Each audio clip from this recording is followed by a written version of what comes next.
Deguembéré.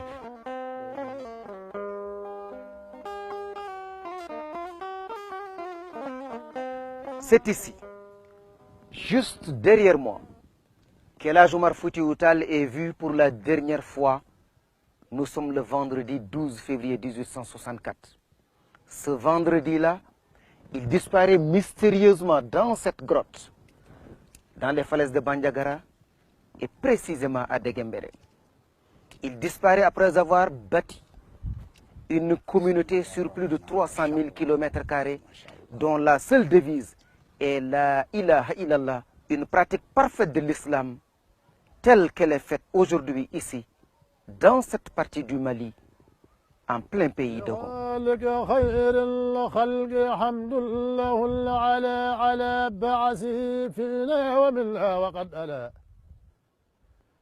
على العرش ما على أولى ساكن العلا أحق عباد الله بالمجد والعلا حبيب به يولي لا ويكلأ صلاة وتسليم عليه ولن ألا مربي الورى الخنسيز إذ كان الأسألا ألا إنه بدر إذا الأمر عسالا أتم الورى جاغا وأبهر مسعلا.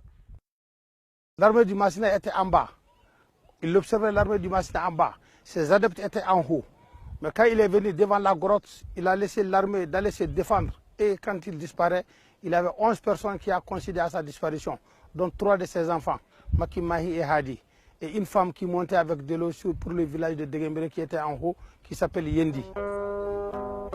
Sur ces images, les falaises de Bandiagara.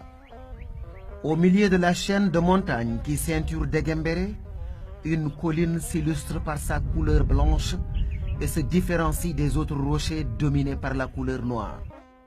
Cet éclat, déjà visible à distance, se renforce au fur et à mesure que l'on s'approche des blocs de pierre.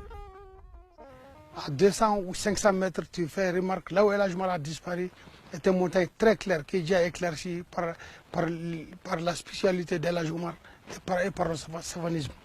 Et les autres montagnes sont restées noires parce que Dieu les a créées comme ça, il ne peut pas changer. Mais si Dieu avait fait qu'El Hadj Omar avait monté sur une de ces montagnes qui n'est pas cette montagne-là, ça allait être très clair aussi.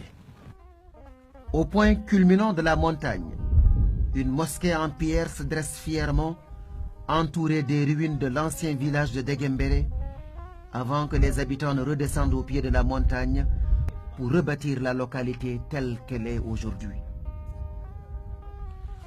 Au pied de la montagne, cet autre mystère. Une source d'eau douce jaillit des entrailles des collines pour donner au paysage un caractère paradisiaque.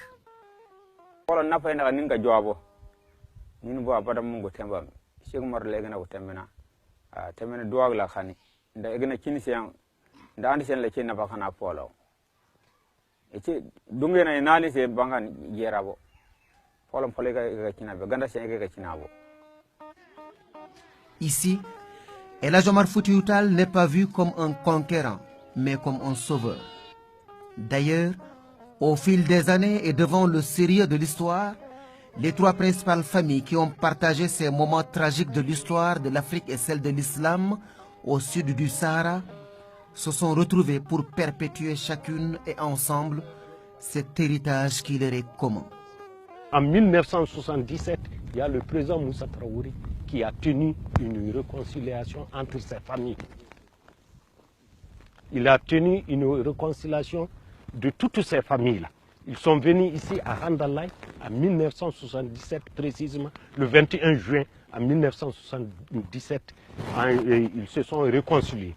En matière musulmane, vous avez droit de pardonner les péchés de vos grands-pères. Donc si c'est pardonné, l'islam admet ça. S'agissant d'El Hadj Omar Foutiyou Tall, les historiens sont unanimes à le présenter d'abord comme l'érudit maître coranique, prince du savoir et adepte de la sunna, doublé d'un soufi, d'un mystique. C'est aussi le chef politique djihadiste et stratège militaire. Cheikh Omar, c'est également le calife, illustre propagateur de la Tidjania en Afrique noire. Et il aimait même la paix. Je vais vous en donner quelques exemples. Les rois qui étaient là-bas, ont commencé à le provoquer. Il n'a pas voulu répondre. Il n'a pas voulu répondre. Finalement, il va même, pour éviter des problèmes, se déplacer et aller à Dinguiraye. Quand on le provoque là-bas aussi, il ne veut pas répondre. Il a fallu qu'on envoie des délégations pour venir le désarmer et désarmer ses partisans, qu'il s'est rendu compte que s'il ne réagit pas, il va accepter une situation qui va le mettre en situation d'infériorité, et ceux qui envisagent de le désarmer, peut-être qu'ils sont animés d'autres intentions, pouvant se traduire éventuellement par des meurtres perpétrés sur sa personne, pour qu'il décide de faire face.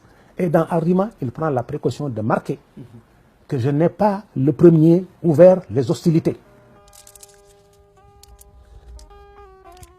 Le flambeau omarien, repris dès les premières heures qui ont suivi sa disparition par son neveu Tidjani Amadou, le flambeau donc va traverser des âges, transcender nombre de clivages pour s'imposer comme un modèle de nationalisme, de résistance et de projet politique jamais égalé en Afrique noire.